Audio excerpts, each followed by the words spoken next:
got one for you though. This is my favorite part. Ready? You raise me up so people in the back can see me. You raise me up. There we go. Can he do it? Yes, he will.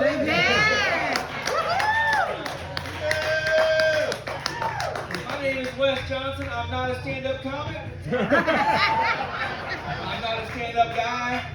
I'm not an upstanding citizen. I don't stand up for things I believe in. If at any point you said I do stand up and tip the bartenders, y'all have way too much to drink. Good, that's good. I like y'all. Some people have a hard time laughing at a guy in a wheelchair to his face. Not you monsters, y'all took it real quick. I like it, I like it. I'll tell you my story though. 10 years ago, I was in an off-road accident. It was a regular road, I just went off it. I flipped the Jeep over 4 times, so technically it was an off-road, on-road, off-road, on-road, off-road, on-road, off-road, on-road accident. But who's counting, right? The police.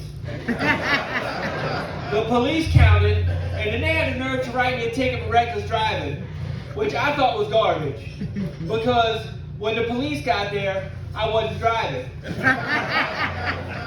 I'd actually been thrown clear of the vehicle. I wasn't even on the same street anymore.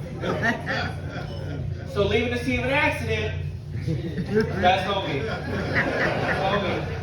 But turns out they can't write you a ticket for leaving the scene of an accident if you fly away. That's a pro tip right there. Like, it wasn't my fault. I wasn't like, gotta go. The accident left me paralyzed with a broken neck and no feeling from about here down, which turns out is good for comedy, because if you don't laugh at my jokes, you can only hurt my feelings from here up. Like a 75% chance if you don't laugh, I won't care. In a chair, don't care, that's my motto.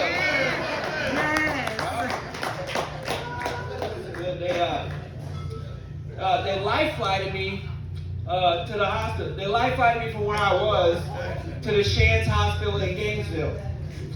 Which, if y'all know anything about Shands Hospital, y'all know that's the one you want to be at. I'm just saying, you don't want to wind up at Shands Hospital downtown. I don't want to call that. You stub your toe, you go Shands downtown, you come out like this. It's rough. Stub your toe, MRSA, staff, broke neck. Shands downtown. That should be the commercial. But yeah, the life flight, it's like 100 miles. It's like, you know, if you're in a life flight and halfway through they're offering snacks, you know you're messed up. Like, I woke up and life flight was showing a movie. Like, it was pretty good. But they took good care of me. I'm doing good now though. I started driving again. That's the right response. I said I started driving again. I didn't say I was good at it. That's the right response. A couple of woos and some keys jingling in the back. Yeah. As a courtesy to y'all, I'm going to stick around for about 15 minutes after the show to let y'all get a head start. Just say, I'm going back towards 95. If you're going the other way, hang out, have another drink. You know? Yeah, I started driving again. I wanted to get another Jeep. Like, I love my Jeep so much, but my wife and my mother were like, no way. And you learn real fast when you're in a wheelchair, you don't bite your hand to put your pants on. So what I got was a sweet minivan. And that's, y'all are killed. That's the right response again. Y'all are killing it when somebody says they drive a sweet minivan. Get a couple of woos and clap over here from somebody else who drives a sweet minivan. I know what's up. It is sweet though. It's got hydraulics on it. They lower it down so the ramp can come out, but that's still hydraulics. Like, I'll flip a switch, it gets low. Just saying. Sometimes when I drive, it gets on 3 wheels. It doesn't have a front seat in it, so I'll slide up under the wheel. I'll lean this chair way back, get my gangster lean on. Takes a lot of confidence to gangster lean a minivan, but I got that handy swagger, baby. You know what I mean? It has what they call hand controls, which is a lever on the side. When you push it forward, it hits the gas. When you pull it down, no, forward is the brake. Down is the gas. I told him I was going to do a head start for Breezy. That wasn't a joke. Yeah, once break down scat. I got it. Takes a minute. We'll be all right. It's so sweet somebody stole it. True story. Back up a tick.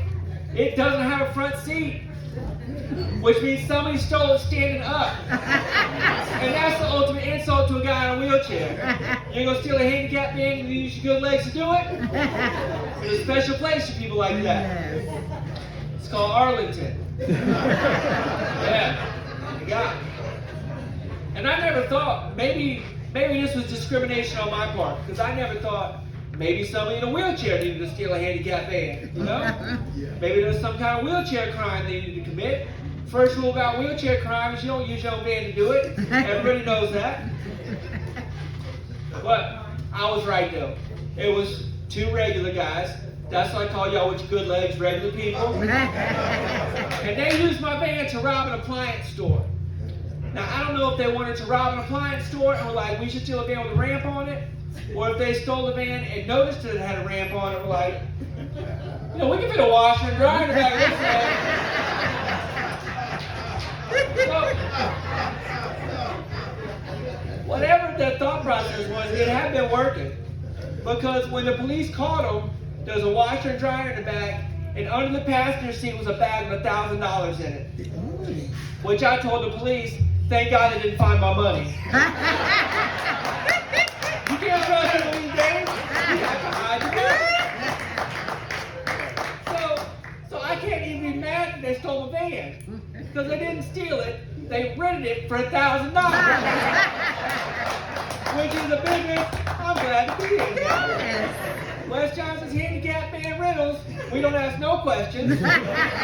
You just bring it back on Monday with a full tank of gas, $1,000 under the seat, you do you, boo. You gotta have a handy hustle these days, you know what I mean? Yeah. I'm always hustling. Be out there. My friends introduced me to this one. They said, Wes, we're gonna go to Universal Studios Islands of Adventure, and if you'll come with us, we'll pay for it. But they're like, awesome, sign me up. That sounds great. Then I got thinking, like, that sounds a little too great. This could be a Make-A-Wish. I mean, I was sick last month, but I thought it was a flu. If y'all know something, say something. Turns out, they just wanted to skip the lines. Yep. Would y'all be surprised to find out that you no longer get to skip the lines in a wheelchair? What? Is exactly what my friend said. They're like, what? We're out $150. What? Yeah. Turns out people have been hiring disabled people as travel guides to take them to amusement parks, which disgusts me. Because like I said, I've been in this chair for 10 years and no one had ever offered to take me to an amusement park. We could have been going this whole time. I live in Florida. Scoop me up. Hey, if you like thrill rides, I'll drive. Like I say, there ain't a roller coaster in Orlando that's got nothing on me in I-4, we might die. Just throw your hands up, scream, baby, we on the way. It's crazy. They shut it down. Then I have to think, like, how do you even get that job? Does somebody just see you in a bar somewhere and they're like, hey man, you wanna go to Disney World? Sure. Or is there like a disabled pimp service you can call? And they're like, pimpin'. They break the spine, you skip the line. We got a deal, pay by the wheel. Yeah. Shut it down. There wasn't a disabled pimp service, but there is now, and I own it. It's called Wes Johnson's Gift Pimp Travel Agency. There's more deals on wheels, and I'll tell you. You want to go on a cruise? We board the cruise first. We go through customs first. They don't look underneath my cushion. I'm just saying. What kind of cruise you want to go on?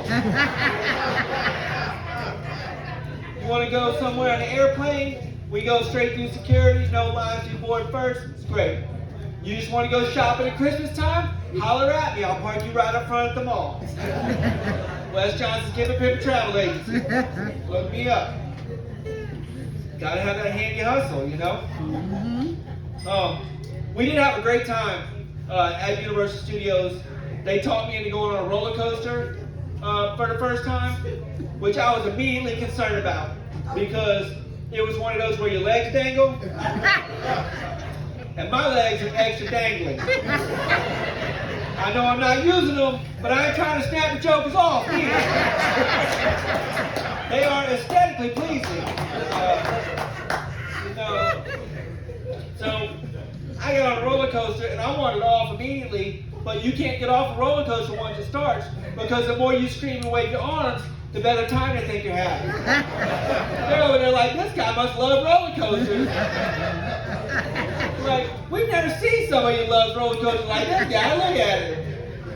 So we start going up, and it's like click, click, click, click, click, click, click. We're going all the way to the top, and then we go over the first hill, and then we go this way, and my legs went that way, and we went this way, and my legs went that way, and I could see them, and then we did a loop, and I kicked myself right in the face. That roller coaster has 8 more loops on it, but who's counting? Me, I counted 8 times. You know, at the end of the roller coaster where they take your picture? Mine's the only one that's just ever been feed. We got off the ride. My friends were like, you want to go on the death drop? I'm like, what did we just get off? I'm like, oh, is that the one where they take you up 40 stories and then drop you butt first and you just wait for your shoes to come down? No, thank you. I'm a Disney man now. You can find me on the teacups doing this till I'm dead. Yeah, so, had a good time. My wife and I, we've been married long enough now that according to my mother and her mother, we should start thinking about having kids. And I'm concerned about having kids because I don't know how I'm going to discipline a child once it learns that it can just climb up on something and I can't get to it. But once my kid learns he can get in the grass, it can do whatever it wants to. I'm going to have one of those reachers like your grandma has. I'm like, get off that bed. Gotcha. I'm going to have the old baby who wears Velcro. Like, get up here. You're getting a spanking.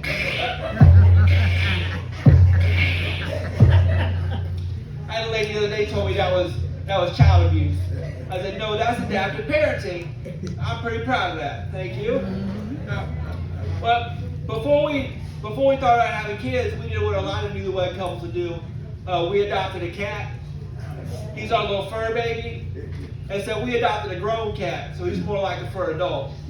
His name is Melvin, which is probably why he didn't get adopted as a kid. I'm just saying, Humane Society, nobody's looking for a Melvin the cat.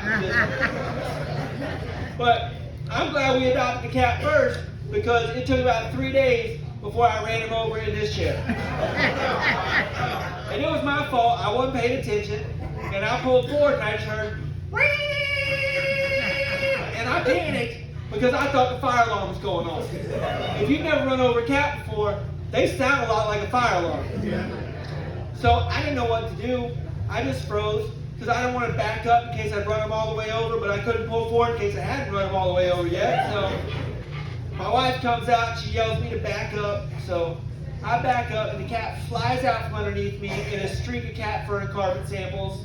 And he gets up underneath the dining room table and he stays there for 3 days. He doesn't come out to eat. He doesn't come out to go to the bathroom. He just growls at me as I roll by for 3 days. So then he comes out, on the third night he comes out and he gets right in my lap. And my wife says, oh, he forgives you. I'm like, no, this is a smart cat. He figured out if he's on top of me, there's no way to be against me. Thank her. So I'm petting him, and I noticed that he's blinking a lot, like a normal amount for a cat, which makes sense because instead of like a meow, it was more like a meow, so I might have got his face a little bit. So we take him to the vet, and the vet says he has post-traumatic ocular extrusion, which sounds expensive. Remember, we adopted this cat, which means for $20, we could get a new cat. So, the vet says no. Basically, you just ran over his butt so hard his eyes bugged out a little bit. He's like a little kitty tube of toothpaste. That is just a joke, folks. It's just a joke. We didn't take the cat to the vet.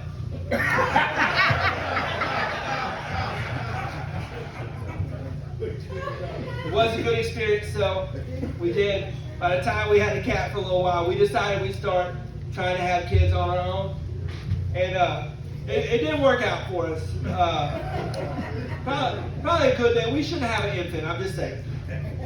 So we went through the foster care program, and if you go through foster care, you have to take class. That's the first thing you have to do. It's 8 weeks long. You have to go on Saturdays, and you can imagine people that are there. There's me and my wife who couldn't have our own kids. There was another couple who God told them they needed more kids. There was an older couple who was trying to adopt their grandkids, which I don't think should be allowed. Because you messed up your kids so bad they took away their kids. I don't think you get a do-over, right? I mean, that's the matter for me. So, yeah, so then the first thing they do is you introduce yourself. And they ask you why you want to be a foster parent. And I said, my name's Wes. I drop a lot of things, and it takes 12 weeks to get a service dog. Which is funny. It's funny.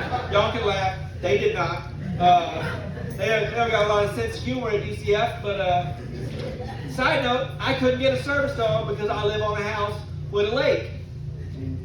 They gave me foster kids, and I just had to put a chime on the door. So we did foster care. We ended up we got a 7-year-old little boy who I love to death. He's fantastic, but you never know the whole story.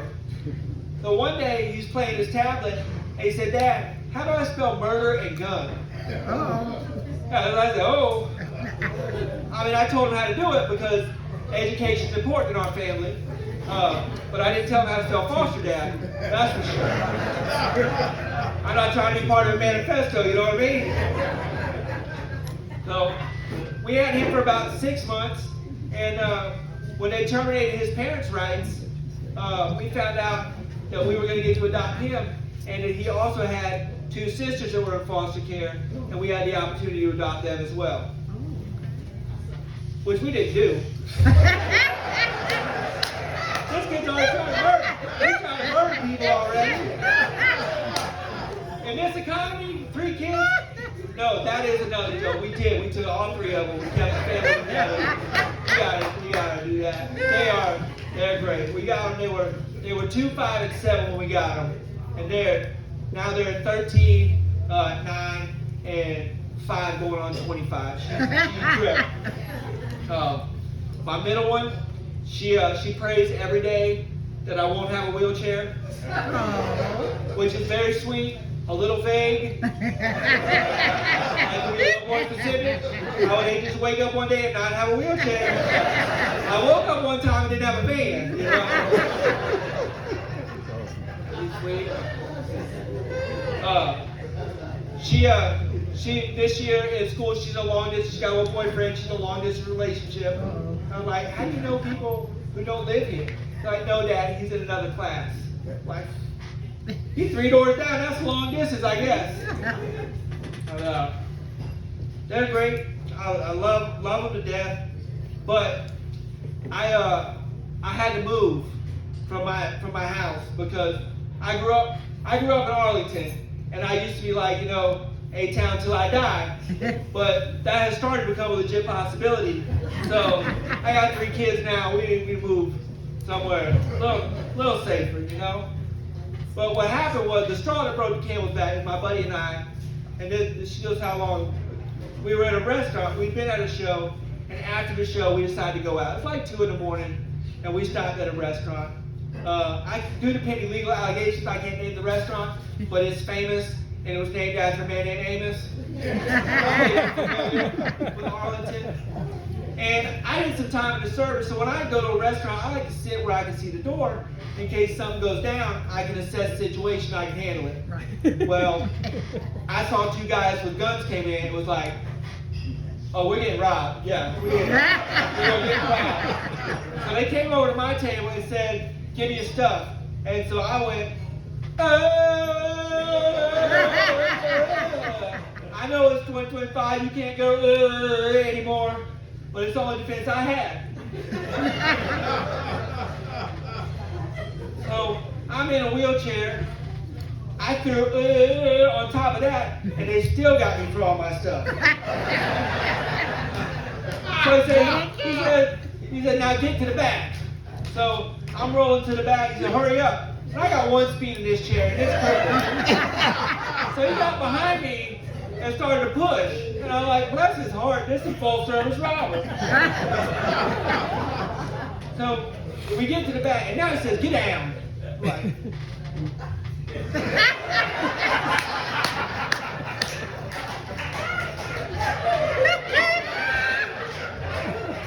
oh, where am I going, man? So I look down, and there's another guy who's already there. He's a good guy from the back. Is just laid out flat, so still that I thought that they had run him over. And so, sorry, I thought they had shot him. So what I did was to check. I ran him over a little bit. Sound like a fire alarm going off. Thank you all so much. My name is Wes Johnson.